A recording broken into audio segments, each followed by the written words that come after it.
নমস্কার, শুভ সকাল। কেমন আছেন সবাই? আশা করি ভালো আছেন। আপনাদের সকলের শুভকামনায় আমরাও ভালো আছি। সকালবেলা ঘুম থেকে উঠেই সকালের খাবার বানিয়েছি। বাচ্চাদের জন্য টিফিন তো আজকে বানানো হয়নি। এগুলো হচ্ছে রেডিমেড বাইরের কেনা বার্গার রুটি। তো বার্গার তো বানাতে সময় বেশি লাগে। ঈশানা সারা এই বার্গারের যে রুটিটা, এটা খেতে খুব পছন্দ করে। বিশেষ করে ঈশান বাবু, এর জন্য আনা হয় মাঝে, মাঝে। আর এদিকে হচ্ছে রুটি করেছি। আমার ভাইয়ের জন্য রুটি দিলাম, সাথে একটা ডিম ভাজা আর হচ্ছে বেগুন ভাজা। আর আমাদের জন্য শুধু রুটি আর ডিম ভাজাই করেছি। সকালবেলা আর সবজি করতে পারিনি। আসলে সবজিটা শেষ হয়ে গেছে, সবজি কিনতে হবে। এর জন্য আর সবজি করার মতো আর কি তরকারি নেই বাসায়। তারপর হচ্ছে এখানে কিছু থালাবাটি পরিষ্কার করতেছি। রুটি বানালে তো অনেক থালাবাটি হয়। দেখা যায় যে যেটার মধ্যে রুটি বেলতে হয় সেইটা, বেলুন, তারপর হচ্ছে আমি তো মাঝে, মাঝে রুটি ২ ভাবে করি। একবার হচ্ছে পরোটা করি গরম জল দিয়ে হাতে মেখে। এরপর হচ্ছে মাঝে, মাঝে কাই করে করি। তো যেভাবেই করি না কেন, রান্নাবান্না করলে তো থালাবাটি হবেই। তো এই থালাবাটিগুলো হচ্ছে খাবারের আগে, মানে এখনও সকালের খাবার-দাবার শেষ করিনি। তার আগে অনেকগুলো থালাবাটি হইছে। ভাবলাম এইগুলো আগে ধুয়ে পরিষ্কার করে রাখি। তারপর তো আবার খাওয়ার পরে কিছু হবে, তখন আবার ধুবো। একসাথে অনেকগুলো জমালে কিন্তু ধুইতে কষ্ট হয়, সময় বেশি লাগে এবং দেখতেও বাজে লাগে।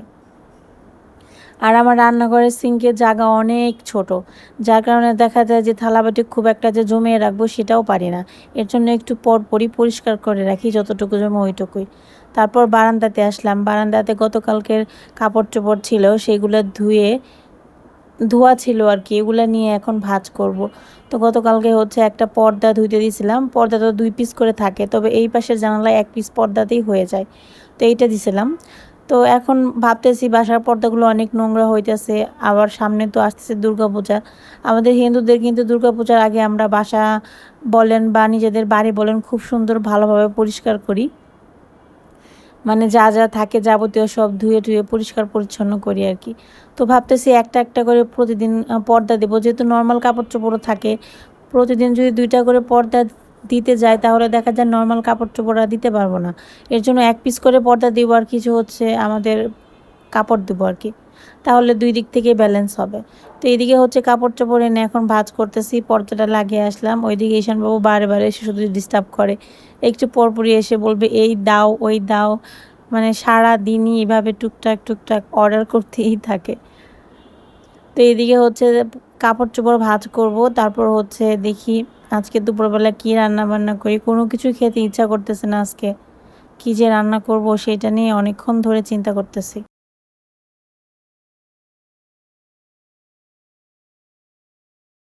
কেমনটা লাগে বলেন তো? সকালবেলা রান্নাবান্না করছি। রান্নাবান্না বলতে সকালবেলা রুটি ভাজছি। সবার টিফিন রেডি করে দিছি। আমার ভাইয়ের জন্য, বাচ্চাদের জন্য। এখন বাজে সকাল 10:30। তো ভাবলাম দুপুরবেলা রান্নাবান্না করি। তো রান্না করতে যাই দেখি জল নাই। কেমন লাগে বলেন তো? এই যে জলের একটা প্যারা, যখনই মনে করেন যে একটা ইম্পর্টেন্ট কাজ করতে যাবো, যেমন ধরেন বাচ্চাদের ওয়াশরুম, তখন দেখি জল চলে যায়। আবার এখন রান্না করবো, এখন জল গেছে। মানে এখন বসে থাকতে হবে। আর কি হয়েছে, মানে সবসময় আমি একটা বালতি এক্সট্রা করে ভরে রাখি রান্না করে, জল ধরে রাখি যাতে জল গেলে একটু চলা যায়। তবে সেই বালতিটা অর্ধেক ছিল, মাঝখানটাতে আর ভরা হয়নি, যার কারণে এখন আর রান্না বান্না শুরু করতে পারতেছি না। তো এখন কি করব তাই ভাবতেছি, ভাবলাম যে ঘরটা ঝাড়ু দিয়ে একটু ক্লিন করি। এই আর কি রান্না করবো হচ্ছে আলু পটলের তরকারি। একটু আলু আর বেগুন কেটে রাখছি, পেঁয়াজটা কাটা হয় না। এইটা দিয়ে লাল শাক আনছিলাম না কয়দিন আগে, ২ আটি, সে কাটিয়ে রাখছিলাম ফ্রিজে, ওইটা কাটিয়ে আর কি ভাজি করবো আজকে। তারপর হচ্ছে লইটা মাছ ফ্রাই করব। এই হচ্ছে রান্নার আর কি মেনু। এই কটা সবজি আমি ধুইতে পারছি। এখানে লাল শাক ধুইতে পারি না, জল চলে গেছে, লাল শাকটা এমনি রয়েছে আর কি। আর এই যে মাছটা ভিজিয়ে রাখছি, মাছ এখনো বরফটা ছাড়েনি। আজকে লইটা মাছ ফ্রাই করব মশলা দিয়ে। আর হচ্ছে ফ্রিজে আছে শুধু বল মাছ।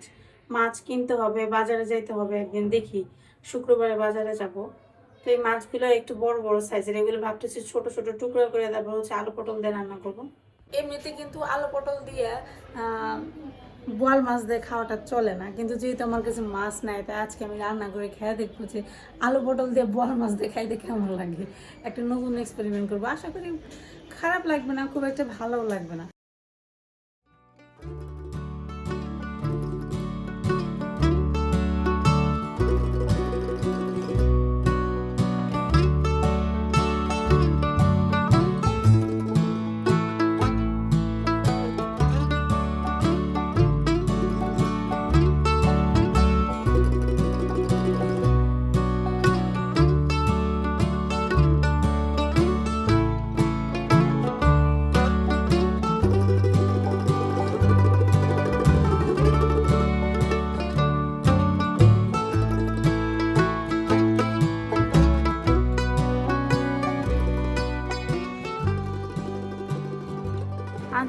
নীলকণ্ঠ ফুল অনেকগুলো ফুটছে, এখানে একটা ফুটছে, তারপরে দেখা যায় না ক্যামেরাতে, এই যে ঝোপের মতো হয়তো যার কারণে দেখা যায় না। ওই যে দেখেন নীল নীল দেখা যায়, ওই সাইডে 3টে একসাথে ফুটছে, এখানে একটা ফুটছে, তারপরে ওই যে একটা উপরে ফুটছে। আজকের দিনটা খুবই সুন্দর, রোদ ঝলমলে একটা দিন, খুব একটা গরম না, আবহাওয়াটা খুবই সুন্দর। এই হচ্ছে আমার একটা তুলসী গাছ, এই গাছটা অনেক বড় হয়েছে, এই গাছের মাথা আমি ছিঁড়ে দিচ্ছি, তো যার কারণে এই গাছটা অনেক হয়েছে, মানে ঝাঁকড়ালো হয়েছে আর কি। যেহেতু বাসায় জল নাই, তাই ভাবলাম যে ঘরটা এই ফাঁকে আমি মুছে ফেলি, কারণ দেখা যায় যে রান্নার জন্য যদি বসে থাকি জলের আশায়, সেক্ষেত্রে জল কখন আসবে তার ঠিক নাই, তারপরে রান্নাও হবে না, ঘরের অন্য কাজকর্মও হবে না। আর ঘর মুছতে তো খুব একটা জলের প্রয়োজন হয় না, 1 বালতি জল দিয়ে কিন্তু ঘর মুছে ফেলা যায়। জল আসতে হয়তো 1 থেকে 2 ঘন্টা টাইম লাগবে, তবে জল আসবে, এমন না যে আসবে না, কারণ প্রত্যেক দিনই এইভাবেই আর কি আমাদের বাসায় জল আসা যাওয়া করে। তার জন্য এটা কোনো প্রবলেম না যে জল নাই বলে ঘর মুছবো, 1 বালতি জল শেষ করবো, পরে জল পাবো কোথায়, এরকমটা না। কারণ হচ্ছে যে জল একটু পরে আসে, কিন্তু দিনে 2 দিন বা এরকম একটু প্যারা দেয়, কিছু করার নেই। এখন ঢাকা শহরে জলের সমস্যাটা আমরা কম বেশি সবাই জানি, এটা আজকে থেকে না, অনেকদিন আগে থেকেই, তবে বর্তমানে কিছুটা হলেও অনেকটা আর কি জলের সমস্যা ঠিক হয়েছে। আগে আমার শাশুড়ি মার কাছ থেকে শুনেছি আগে অনেক বেশি জলের সমস্যা ছিল ঢাকাতে, এখন তো অনেক কম। এখন দেখা যায় অ্যাপার্টমেন্ট টাইপের যে বাসাগুলো, সেইগুলোতে জলের কোনো সমস্যাই নেই। এই তো দেখেন ঘরটা মুছলাম, খুব বেশিক্ষণ থাকবে না, অল্প একটু পরিষ্কার লাগতেছে, খুব একটা পরিষ্কারও লাগতেছে না। তো এইদিকে হচ্ছে ঈশান বাবাকে স্নান দান করালাম, ঘরটার ঝাড়ু দিয়ে মুছে, এখন দেখলাম যে রান্নাঘরে জল আসছে, এখন রান্না করতে যাব। ঠিক আছে, তুমি এখানে বসে বসে খেলো, আমি রান্না করি, ঠিক আছে? ওইদিকে 11:30 বাজে গেছে, দেরি হয়ে গেছে, তাড়াতাড়ি রান্না বান্না শেষ করতে হবে। আবার সার বাবা গেছে ফুল আনতে, সারাকে আনতে, আবার ফুল আনা হইলে স্নান দান করে রান্না বান্না করে বুঝা দেবো।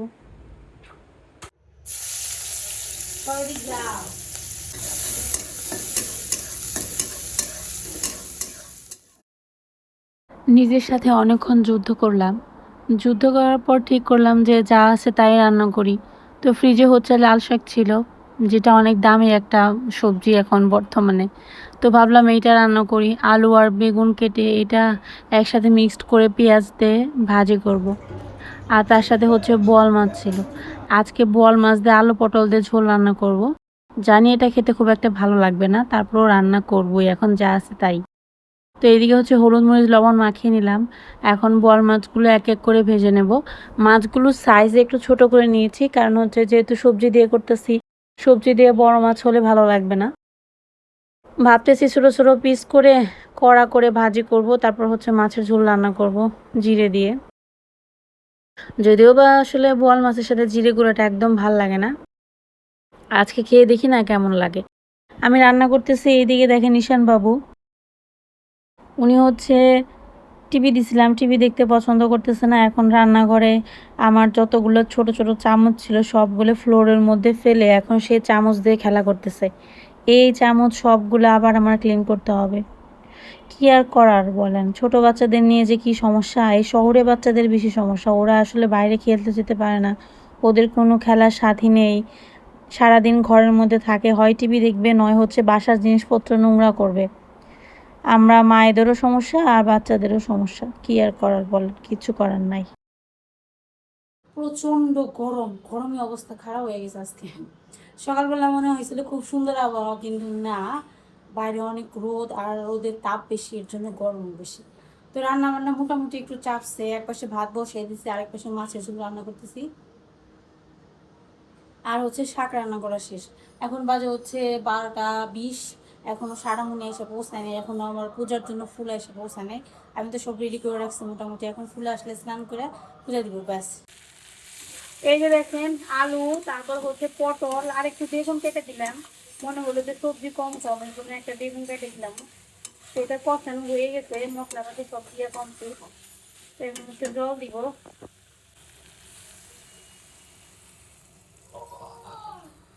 চুলার জালটা কমে গেছে, এর জন্য জল খুব একটা দিব না, নইলে আবার দেখা যাবে জল শুকাইতে পারবো না। রান্না শেষ করলাম, এই যে লাল শাক ভাজি আলু বেগুন দিয়ে, আলু পটলের তরকারি, মাছের ঝোল আর কি, আর হচ্ছে লইটা মাছ ফ্রাইটা হচ্ছে খাওয়ার আগে আগে করবো। তো ফুল ছিটতে আসলাম, কারো বা ফুল নিয়ে আসছে সাদা ফুল, কিন্তু এই যে গাছের যে ফুল আছে এগুলো যদি ছিঁড়ে পূজা না দেয় এগুলো তো অন্য কোনো কাজে লাগবে না, গাছে থেকে মারা যাবে, এর মধ্যে ফুল ছিঁড়ি তো ফুল ফুল হচ্ছে একটু বুঝছে বাবার একটু ব্যাংকে সারা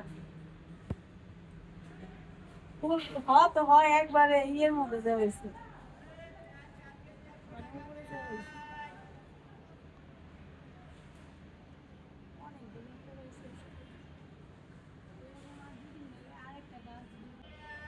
এই যে দেখেন কতগুলো ফুল হয়েছে, কত সুন্দর টাটকা গাছের ফুলের সৌন্দর্য আলাদা, দেখছেন কত সুন্দর ফুল হয়েছে। এই ফুলগুলো হচ্ছে সারা আনছে বাড়ি থেকে, আর এগুলো আমি এই যে গাছ থেকে ছিললাম নীলকণ্ঠ ফুল। তো এগুলো দিয়ে এখন পূজাটা দিব আমি।